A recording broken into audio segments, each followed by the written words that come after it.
Uno, dos, tres. Hey everyone, so I'm Gramsam, Ariana Tsuchiya, and joined by Chris Ramelb. And he's going to teach us what decanting is. So, what is decanting, Chris? I feel like I don't deserve that intro, but cool. Well, decanting is really just taking the wine from the bottle itself and pouring it into this thing, aptly named a decanter. That's convenient. Yeah. And so, why would we decant? Why would one decant? I know you don't want me to talk about history. I know, because it's so boring. But like, we started decanting was because like the wine had sediment, right? There were things in the wine in these old school bottles that you did not want to put in your mouth. Which doesn't mean that they were bad or tainted the wine. Nope. They were just a little gritty, and you don't necessarily want to be drinking that stuff. I wanna drink my wines. I don't want to eat my wines. Exactly. You know, and that's like modern day. It's not going to kill you, right? Absolutely. You can have it in there, but like it's pretty. So there are two main reasons why you decant. One, when your wine is young, Okay. and two, when your wine is old. Why do you decant when the wine is young? So for me, decanting a wine when it's young is just like to give it time to stretch out. Like think of it, you're like wine, you're this liquid, you know that it's a living thing, right? Absolutely. Like the same bottle can taste different. And they all have different personalities. Oh, totally. Just within the same bottling too. Mm-hmm. It's a living, breathing thing, and some people are so much more like crazy about it. They study the phases of the moon and think about when it's perfect time Think to about open a it like perfect people. bottle. Sometimes when you first wake somebody up, they're a little bit grouchy and they need to stretch out a bit. Yep. That might be what's going on with the young wine. It's all about aromatics. Absolutely. So getting a young wine in a decanter basically puts oxygen in the wine, and like it's so like unpoetic to talk about, but like we're actually enjoying the wine's decay. Like just so you know, Well, people that's out there, morbid. it's morbid, but like we like people out there right now, like as soon as you pull the cork on a bottle or open the screw cap, you are on the clock. Like that wine wants to turn Why don't we say into we're celebrating vinegar. the wine living life? We're celebrating its birth. Yeah, I Okay, guess. okay. But like dying sounds so much cooler, right? Some look at the wine glass half full and some look at it half dead. Yep. That's me. You want to basically like you want to get more oxygen in it, right? So it's like kind of giving it a jump start. Oh, okay, cool. Yeah. A little wake up. Yeah. Why would you decant it if it was old?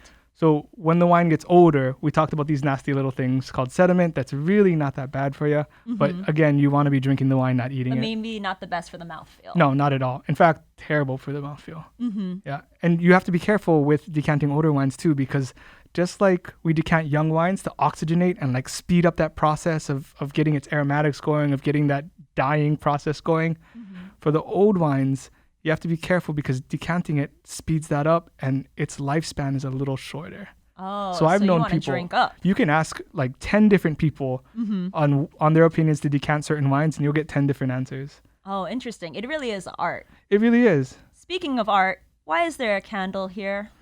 I don't know. You brought it. So You tell me. talking about tradition, traditionally on the floor as a sommelier, we will be decanting over a light source. Back in the day, or for sommelier exams, we will typically be using a candle as a very, very standard way to actually look for that sediment that Chris was talking about over the candle itself. Your viewpoint here. So you would be looking up through the decanter, looking for the sediment. You want to make sure that it's not right on the candle. You don't want your wine heated up. I don't like warm wine. No, that's brandy. And then from there, making sure that you are pouring the wine into the actual decanter itself. When's the last time you used a candle at home? Never. Cool. So with that being said, we use our handy dandy iPhone. Let's be modern, please. Modern solutions. We're nifty millennial folks, so let's go ahead and open up a bottle and decant it. So we're gonna go ahead and grab the bottle. Would you say that's your dominant arm, Chris? Yeah, for sure. I'm alrighty. Righty tighty. Notice the placement of the light source, right?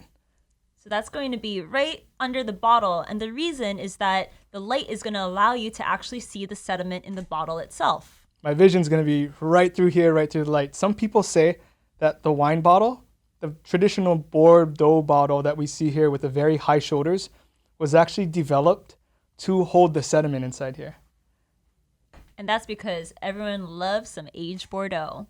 So right now, what you need to pay attention to is that Chris Even though I'm talking to him, blah, blah, blah, blah, blah. Oh my God, this is the He worst. is never going to take his eyes from that bottle. Not 1 second. Not for 1 second, whether he's on the floor or even at home. You want to make sure that you are watching that bottle at all times. And try not to touch the bottle to the decanter. I mean, it's just a small rule, but nobody likes hearing that extra clinks, right?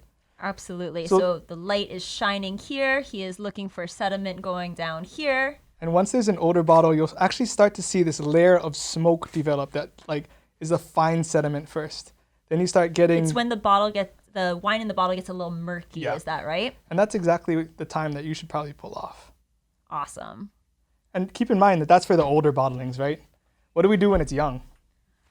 Give him a nice swirl, bruh. Glug, glug. Glug, glug. Glug, glug. Just dump it right in. Give him 2 decanters. 2 decanters, give it a really nice shake, a really nice swirl, and that's because when it's young wine and there's no sediment, you just want to make sure you're giving a lot of oxygen, making sure the wine is breathing. Beautiful. Just from there, pour right into the decanter. Cool. Awesome. That is one clean bottle of wine with some clean wine in my glass. Cheers. Not bad, Mr. Ramelb. Oh, thank you. Cheers, everyone. Cheers.